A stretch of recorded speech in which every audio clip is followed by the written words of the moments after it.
أعوذ بالله من الشيطان الرجيم. بسم الله الرحمن الرحيم. الحمد لله الذي أنزل على عبده الكتاب ولم يجعل له عوجا قيما لينذر بأسا شديدا من لدنه ويبشر المؤمنين الذين يعملون الصالحات أن لهم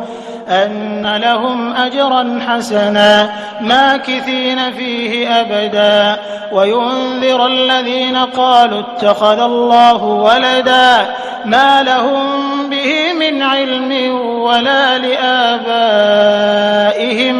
كبرت كلمة تخرج من أفواههم إن يقولون إلا كذبا